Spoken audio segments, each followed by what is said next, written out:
കാണാം എൻ്റെ തോട്ടം. പത്തനംതിട്ട മെഴുവേലി കരിങ്കുറ്റിക്കൽ കുടുംബത്തിൻ്റെ തോട്ടം കാണാം.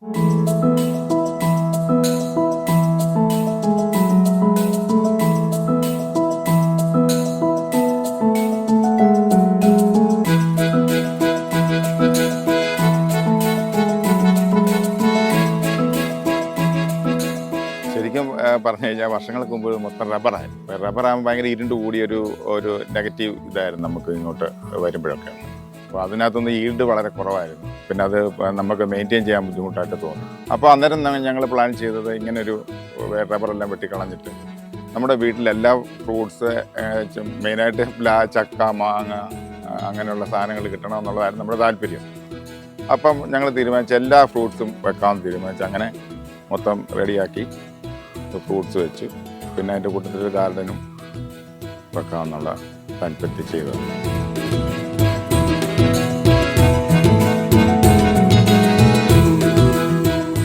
ഏതാണ്ട് ഒരു 10-70 ടൈപ്പ് കൃഷികളുണ്ട്. പേര തന്നെ 4 ടൈപ്പ് പേരയുണ്ട്. സ്ട്രോബെറി പേര അങ്ങനെ ഉൾപ്പെടെ 4 എണ്ണം. പിന്നെ കുരുമുളക് ചെടിയാണ് ഒരു 4 വെറൈറ്റി കുരുമുളക് ചെടി, ഒരു 10-700 മൂടുണ്ട്. പിന്നെ ശീമ പ്ലാവുണ്ട്. പിന്നെ പ്ലാവാണ് ഒരു 10-40 മൂട് പ്ലാവുണ്ട് പല വെറൈറ്റിയിൽ.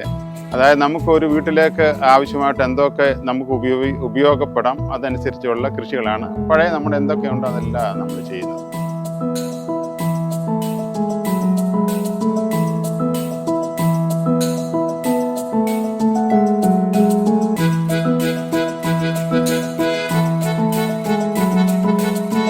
ഇപ്പോൾ ഇവിടെ ഫ്രൂട്ട്സ് ഐറ്റം ഒരു 50-60 വെറൈറ്റി കൂടുതലുണ്ട്. അതിനകത്ത് മെയിനായിട്ട് ഒരു 10-70 മൂട് പ്ലാവുണ്ട്. അത് വെച്ചിട്ടൊരു 3.5 വർഷമായി. അതിനകത്തൊരു 15-20 മൂട് കായ്ച്ചിട്ടുണ്ട്. ബാക്കിയുള്ളതൊക്കെ അടുത്ത വർഷം കായ്ക്കുന്ന വെറൈറ്റിയിലുള്ളതാണ്. 365 ദിവസവും ചക്ക കിട്ടണമെന്നുള്ള ആഗ്രഹത്തിൽ ഞങ്ങളൊരു 17 വെറൈറ്റി പ്ലാവ് വെച്ചിരിക്കുന്നു. അപ്പോൾ ഒരു വർഷം കഴിയുമ്പോഴത്തേക്ക് നമുക്ക് 365 ഡേയ്സും ചക്ക കിട്ടും. കൊമേഴ്ഷ്യലായിട്ടൊന്നുമല്ല, നമ്മൾ ഉപയോഗം കഴിഞ്ഞ് നാട്ടുകാർക്കൊക്കെ നമ്മുടെ ഫ്രണ്ട്സിനൊക്കെ ഫ്രീ ആയിട്ട് കൊടുക്കണം എന്നുള്ള ആഗ്രഹത്തിലാണ് ചെയ്യുന്നത്. പിന്നെ ഞങ്ങൾ പച്ചക്കറി പുറത്തുനിന്ന് വാങ്ങിക്കാറില്ല. എല്ലാം ഇവിടെ തന്നെയാണ്, വീട്ടിൽ തന്നെയുള്ള സാധനങ്ങളാണ് ഉപയോഗിക്കുന്നത്.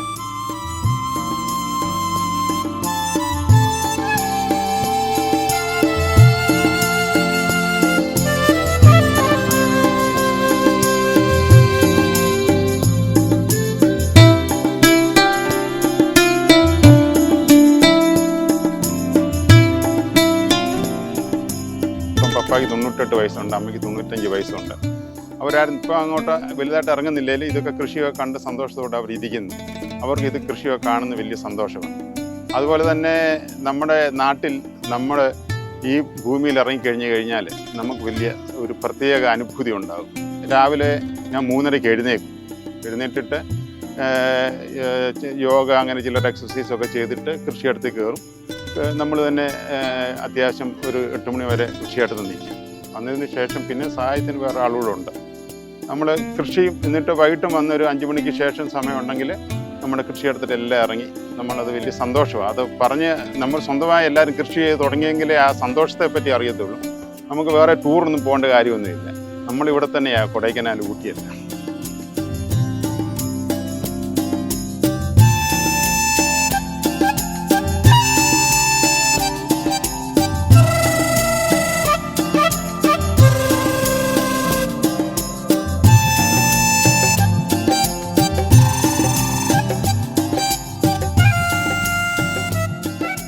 കൊമേഴ്ഷ്യലായിട്ടുള്ള കൺസെപ്റ്റിലല്ല നമ്മൾ ചെയ്യുന്നത്.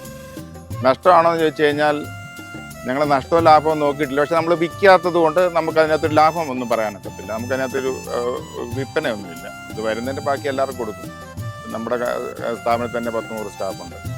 അപ്പോൾ അതിനകത്ത് അധികം വരുന്നവർക്ക് കൊടുക്കും, അടുത്തുള്ളവർക്ക് കൊടുക്കും. അത് ഞങ്ങളുടെ ഒരു സന്തോഷം, നമ്മുടെ മനസ്സിൻ്റെ സന്തോഷമല്ലേ നമ്മുടെ ഒരു കൃഷി എന്ന് പറയാം.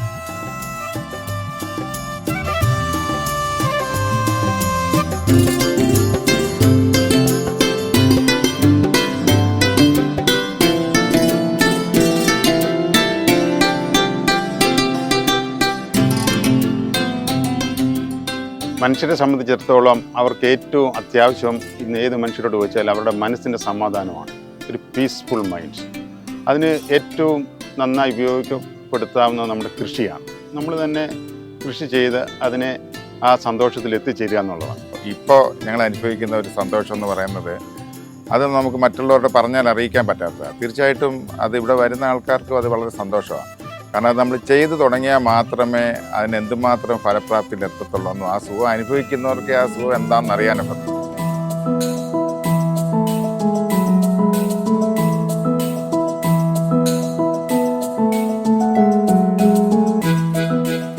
മറ്റൊരു തോട്ടത്തിൻ്റെ മനോഹര കാഴ്ചയുമായി വീണ്ടും കാണാം. Good bye.